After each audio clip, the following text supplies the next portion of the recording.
Definitely. Satish గారు ఇప్పటికి 3 movies చేశారు కిరణ్ గారితోటి, సమ్మతమే, కా, కే ర్యాంప్. సో ఈ 3 కూడా హిట్టే. So what is next movie కూడా కిరణ్ గారితోనే చేయబోతున్నారా? ఏ టైప్ ఆఫ్ మూవీలో మిమ్మల్ని సినిమాటోగ్రాఫర్గా మేము చూడబోతున్నాం? ఉన్నాయి, డెఫినెట్లీ కిరణ్ గారితో ఉన్నాయి.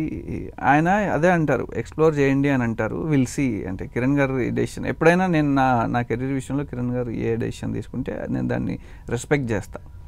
అండ్ ఇంకోటి ఏంటంటే సినిమాటోగ్రాఫర్ అవుతానన్నప్పుడు చాలా మంది కొంత కామెడీగా చూస్తారు, అవసరమా లేదంటే అక్కడి దాకా వెళ్ళలేవు, ఏదో ఒక మ్యారేజ్కో వేటుకో ఈవెంట్స్ వరకే నువ్వు ఆగిపోతావు అని చెప్పి ఆపేస్తూ ఉంటారు కదా.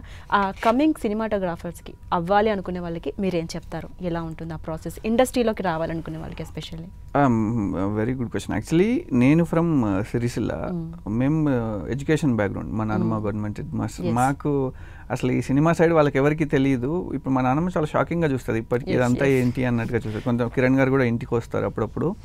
సో నేనైతే వెరీ స్ట్రాంగ్గా, నీకు అనిపిస్తే ఇంకా స్ట్రాంగ్గా, నాకు అసలు ఎవరూ తెలియదు ఇక్కడ, బట్ నేను అవుతాను అని నమ్మాను. సరే ఎవరైనా అనొచ్చు. నేను ఇచ్చే అడ్వైజ్ అయితే ఏంటి అంటే, ప్రాక్టికల్లీ సినిమాని హ్యాండిల్ చేయడం చాలా కష్టం. ఇప్పుడు ఎవరైనా సినిమాటోగ్రఫీ చేయొచ్చు, 47 డేస్లో క్వాలిటీ తీసుకురావడం అనేది ఇంపాసిబుల్ థింగ్ ఎక్కడో.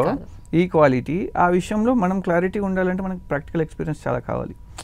ఇప్పుడు ఇక్కడ వర్షం పడుతుంది, షిఫ్ట్ అవ్వాలి, సో లైటింగ్ తెలిసి ఉండాలి, మేనేజ్మెంట్ తెలిసి ఉండాలి, చాలా డిస్కషన్స్ ఉంటాయి బిఫోర్ షాట్ ఏంటి. సో ఇవన్నీ తెలియాలి అంటే at least please work for at least ఒక 5-6 ఫిలిమ్స్ కన్నా వర్క్ చేయండి ఫస్ట్, అసిస్టెంట్ కానీ ఏదన్నా. ఆ ప్రాక్టికల్ నాలెడ్జ్ చాలా అవసరం. నేను చూసిన వాటిలో చాలామంది, ఇప్పుడు I'm from institute, but institute నుంచి వచ్చి ఇమ్మీడియట్గా డిఓపి అని చేసేస్తే వాళ్ళకి పాపం అంతే ఫాస్ట్గా ఫేడ్ అవుతున్నాయి కొన్ని చూస్తున్నాను నేను. అది ఏంటంటే మేనేజ్మెంట్ చాలా ఇంపార్టెంట్, చాలా చాలా ఇంపార్టెంట్. అది రావాలి అంటే ప్రాక్టికల్ ఎక్స్పీరియన్స్. కొన్ని ఫిల్మ్స్కి వర్క్ చేయండి ఫస్ట్, ఆ తర్వాత సినిమాటోగ్రాఫర్ అవ్వండి. అండ్ సతీష్ గారు, మీరు చెప్పిన దాని ప్రకారం చూస్తే కూడా మీరు అన్నట్టు ఏ బ్యాక్గ్రౌండ్ లేని విలేజ్ నుంచి వస్తుంటారు, ఎవరిని నమ్మకూడదో వాళ్ళనే నమ్ముతూ ఉంటారు, మోసపోతూ ఉంటారు. ఆ తర్వాత అసలు మీరు అన్నట్టు అసిస్టెంట్గా జాయిన్ అవ్వాలని కూడా తెలియని వాళ్ళు చాలా మంది ఉంటారు. ఆ ప్రాసెస్ ఎలా ఉంటుంది? మీరే ఒక క్లారిటీ ఇస్తే బాగుంటుంది. అంటే డెఫినెట్లీ అండి, అంటే ఎక్కడో ఎంత ట్రై చేసినా లక్ ఫేవర్ అవ్వాలి ఫస్ట్, అది చాలా ఇంపార్టెంట్.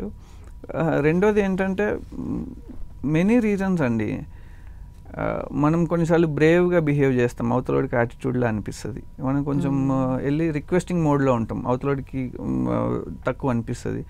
సో కంటిన్యూగా ట్రై చేస్తూ ఉండడం అండి, గివప్ ఇవ్వద్దు, ఎక్కడ మీరు గివప్ చేయొద్దు. అది టైం పట్టవచ్చు కానీ డెఫినెట్లీ చేయొచ్చు.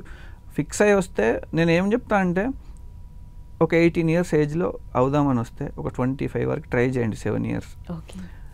ఆ ఏజ్ ఎంత, 25 years 26 yearsకి నీకు అర్థమైపోతుంది 7-8 yearsలో ఏమీ కాలేని. అట్లీస్ట్ అంత ట్రై చేస్తే నువ్వు అసిస్టెంట్గానన్నా ఉంటావు, నీకు నువ్వు ఎవాల్వ్ చేసుకోవచ్చు. 25కి నేను ఏమి అవ్వలేనంటే అప్పుడు మళ్ళీ ఇంటికి వెళ్ళొచ్చు. సో అట్లీస్ట్ చిన్న 18 yearsలో వస్తే ఒక 25 దాకా ట్రై చేయండి. మీకు ఆ తర్వాత మీ లైఫ్ అర్థమైపోద్ది. ఎందుకు ఆ ఏజ్ అంటే, ఆ ఏజ్లో నువ్వు తిన్నా తినకపోయినా నీకు బాడీ సపోర్ట్ చేస్తుంది. సో నువ్వు హార్డ్ వర్క్ చేయొచ్చు. సో నేను చెప్పేది అది, కొంచెం వెయిట్ చేసి చూస్తే డెఫినెట్లీ ఖచ్చితంగా వస్తుంది అని అంటారు. సో కే ర్యాంప్ ఇంత హిట్ అయింది, ఇప్పటికీ కూడా స్టిల్ దూసుకుపోతుంది.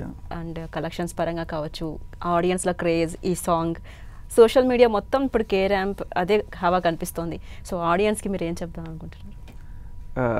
ఆడియన్స్కి అయితే చెప్పేది ఒకటే, వెరీ పెద్ద థ్యాంక్స్ చెప్పాలి ఫస్ట్, దాని తర్వాత ఏదైనా. ఎందుకంటే మార్నింగ్ మేమంతా డౌన్ అయిపోయి రివ్యూస్ విషయంలో వాటి విషయంలో చాలా డిసప్పాయింట్ అయిపోయినప్పుడు కంప్లీట్లీ కిరణ్ గారు, నేను అప్పుడు మొన్న స్టేజ్ పైన కూడా చెప్పాను, ఇప్పుడు చెప్తుంది ఏంటంటే, ఇది మనం రివ్యూ రైటర్స్ కోసం తీయలేదు, ఆడియన్స్ కోసం తీసాం. వాళ్ళు ఈవినింగ్కి ఏం జడ్జ్మెంట్ ఇస్తే అదే మన సినిమా అని చెప్పారు. ఈవినింగ్కి వాళ్ళు ఇచ్చిన judgement biggest blockbuster. So దాన్ని ఇంకా అంతకు ఇక ఎలా ఉంటుంది, ఆడియన్నే మీ సినిమా నచ్చింది అని చెప్పాడు, ఇంక వీళ్ళెవ్వరితో సంబంధం లేకుండా మేమంతా హ్యాపీగా మేము అనుకుంది వర్కౌట్ అయింది అనే హ్యాపీనెస్ ఇచ్చినందుకు ఆడియన్స్కే చెప్పాలి. ఇప్పటికీ చిన్న చిన్న బీసీ సెంటర్స్లో, మల్టీప్లెక్స్లో, అన్ని చోట్ల ఆడియన్ ఇంకా ఎంజాయ్ చేస్తున్నాడు సినిమాని. సో ఎగ్జాక్ట్లీ నేను ఏం చెప్తున్నా అంటే, సినిమా రిజల్ట్లు రివ్యూ చేతిలో ఉండవు, ఆడియన్ చేతిలో ఉంటాయి అని మళ్ళీ ఒకసారి ఆడియన్ ప్రూవ్ చేసినందుకు మేము చాలా చాలా పెద్ద థ్యాంక్స్ చెప్తున్నా ఆడియన్కి.